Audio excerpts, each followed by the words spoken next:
All right, you can see we start out with 800 grams of flour. We got 10 grams of salt in that flour.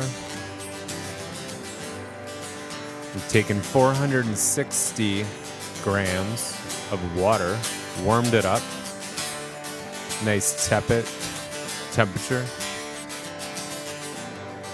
And we've added 320 grams of starter to the water that was warmed. The yeast is gonna like that nice warm water. Throw a little bit of oil into that flour. And I mix it all together and start kneading. I swear you really gotta work it. Don't be shy. Work that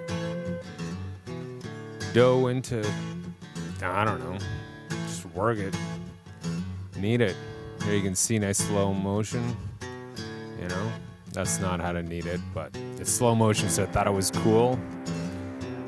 Bam! Throw it down. Beat it up. Like it owes you some money. Maybe it was mean to you in high school. Now you're older, wiser, bigger, and stronger. And you still hold a grudge. But not for long. Not for long.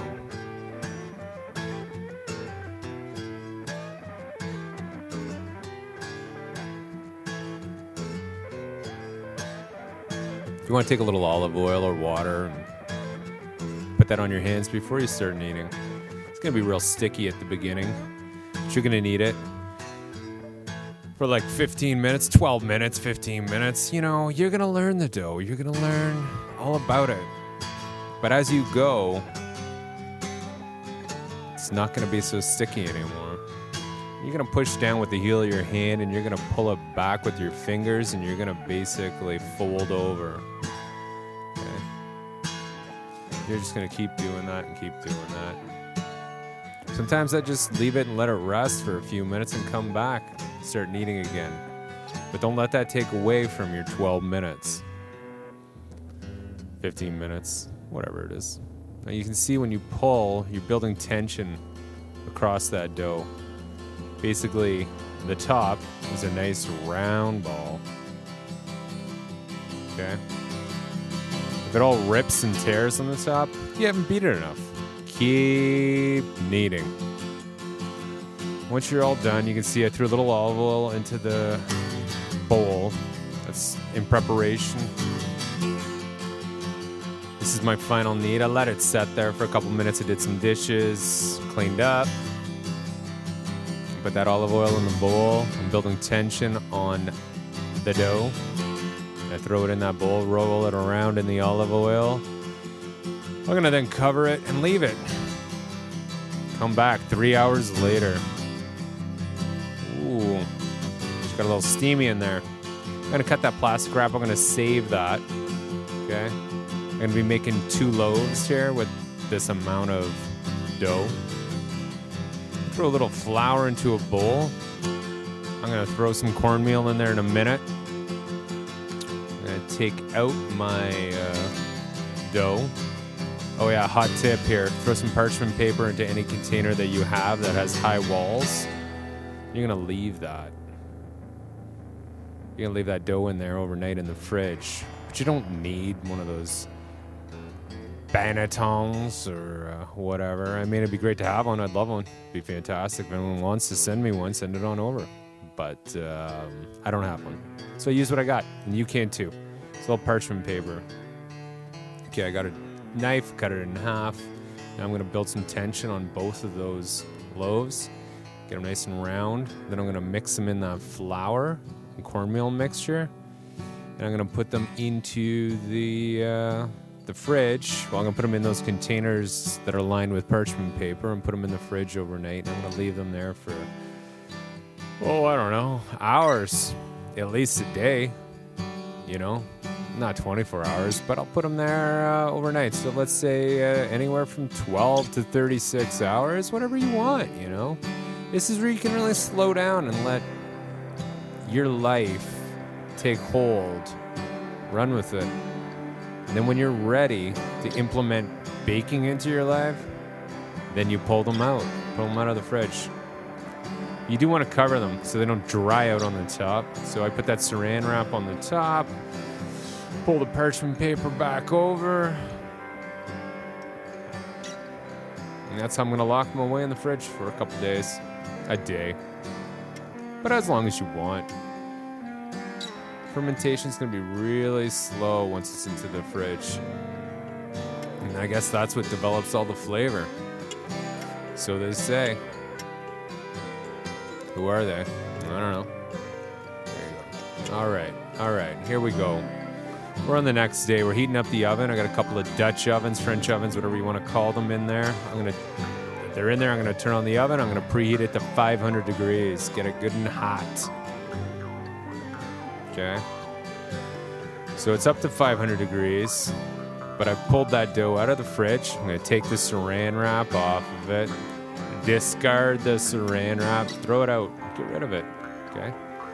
I'm going to take the cornmeal. I'm going to put it onto what I call the bottom, because it is, in fact, the bottom of the loaf, even though it's facing up. Get the cornmeal on there. Then I'm going to flip them over onto more parchment paper. So, boom, flip it over. Take the parchment paper off the top of the loaf and put it onto the bottom of the next. Flip again. Boom. So now we got a layer of parchment paper, then we got a little bit of cornmeal, and then we got our loaf. And that's fantastic, okay? That's exactly what we want. And those Dutch ovens, they're hot in there. Oh, grab a snack if you got a second. A little peanut butter and some bread. Delicious. You're gonna heat up a little water. You want it hot already. So when you pull out those Dutch ovens at 500 degrees, you pull the lid off. They're gonna be smoking in there. But you're gonna want to get a little extra moisture. Before you do that, score the loaves. Put whatever design you think is funky. Okay. I've been going with this bear paw design lately. Kind of liking it. So you throw it in, toss a little moisture, throw the lid back on. That's the trick. Lock in some moisture. Yeah, the loaf's gonna get rid of some of the moisture that's inherent to it, but why not add a little more? Get a little extra oven spring. Also, hot tip, it cools the bottom of the Dutch oven so you don't burn your loaf. But everything around it's still 500 degrees, so it's perfect. Okay? Throw that in 20 minutes, come back, get the lids off, pull them off. Boom, all the oven spring has taken place. They look delicious, but you can't touch them. You gotta golden them up. And that's by taking that lid off, drop the temperature down.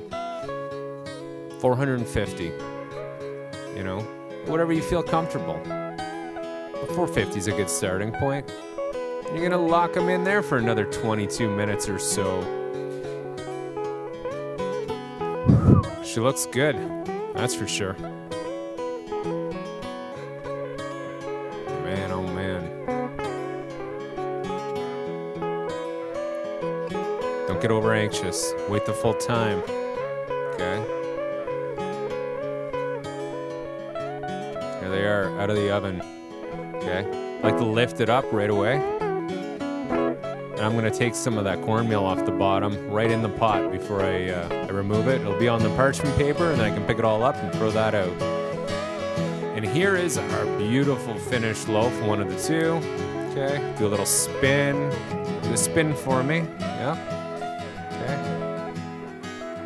Flip it up, see the top, see the bottom, not burnt, right? Just perfect, that's important.